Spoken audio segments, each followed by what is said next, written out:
اعوذ باللہ من الشیطان الرجیم بسم اللہ الرحمن الرحیم سورہ مؤمنون کے آخری چند آیتیں پڑھ رہا ہوں۔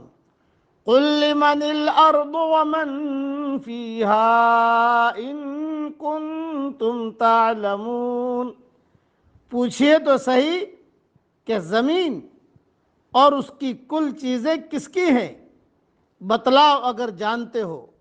سَيَقُولُونَ لِلَّهِ،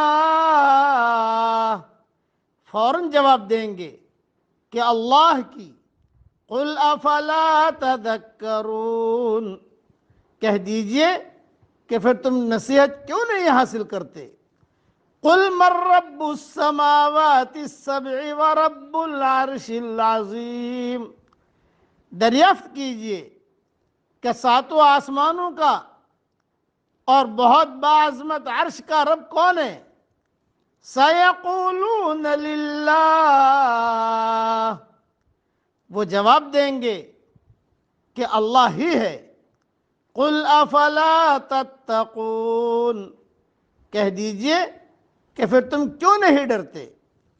قُلْ مَن بِيَدِهِ مَلَكُوتُ كُلِّ شَيْءٍ وَهُوَ يُجِيرُ وَلَا يُجَارُ عَلَيْهِ وَهُوَ يُجِيرُ وَلَا يُجَارُ عَلَيْهِ إِن كُنتُمْ تَعْلَمُونَ، پوچھئے کہ تمام چیزوں کا اختیار کس کے ہاتھ میں ہے، جو پناہ دیتا ہے اور جس کے مقابلے میں کوئی پناہ نہیں دیا جاتا، اگر تم جانتے ہو تو بتلا دو۔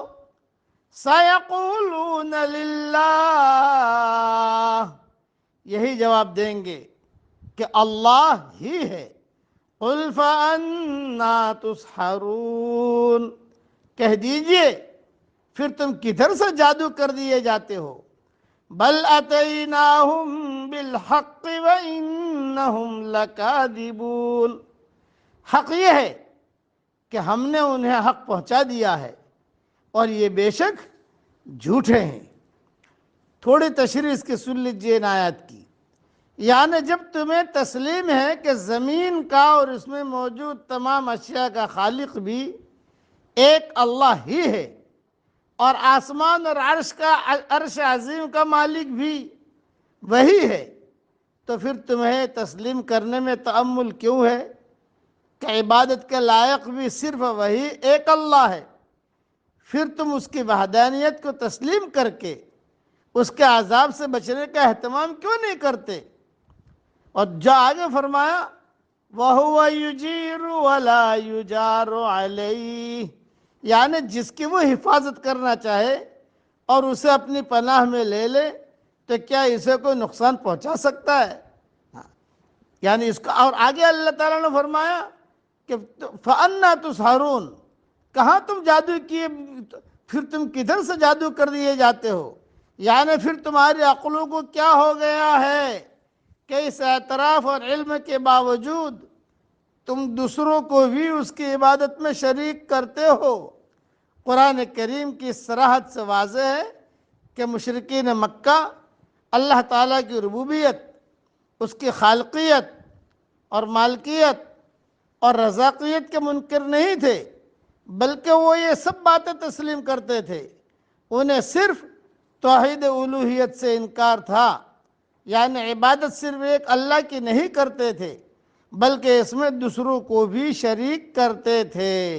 اس لیے نہیں کہ آسمان اور زمین کی تخلیق یا اس کی تدبیر میں کوئی اور بھی شریک ہے، بلکہ صرف اور صرف اس مغالطے کی بنا پر کہ یہ بھی اللہ کے نیک بندے تھے، ان کو بھی اللہ نے کچھ اختیارات دے رکھے ہیں اور ہم ان کے ذریعے سے اللہ کے قرب حاصل کرتے ہیں۔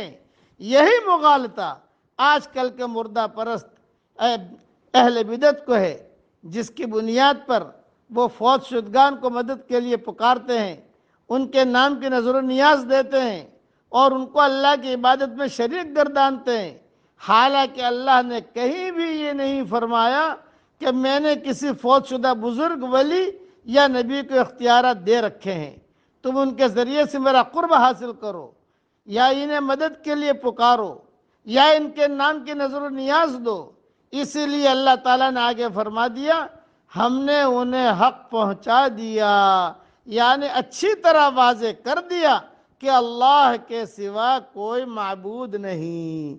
ساری دنیا کو ہم دعوت دیتے ہیں عبادت صرف ایک اللہ ہی کی جائے گی، اور اللہ ہی کرتے ہیں، اللہ ہی کرتے ہیں، اور اللہ ہی کرتے ہیں۔ اس کے بار بار ہمیں مذاکرے کرنے چاہیے۔ اللہ تعالی ہم سب کو ایمان کامل عطا فرمائے۔ اے اللہ ہمیں ایسا ایمان دے کہ اس کے بعد کفر نہ ہو، اور ایسے ہدایت دے کہ اس کے بعد گمراہی نہ ہو، اور ایسی عزت دے کہ اس کے بعد ذلت نہ ہو، اور تیرا ایسا قرب دے کہ اس کے بعد تجھ سے دوری نہ ہو۔ آمین۔ وآخر دعوانا ان الحمدللہ رب العالمین۔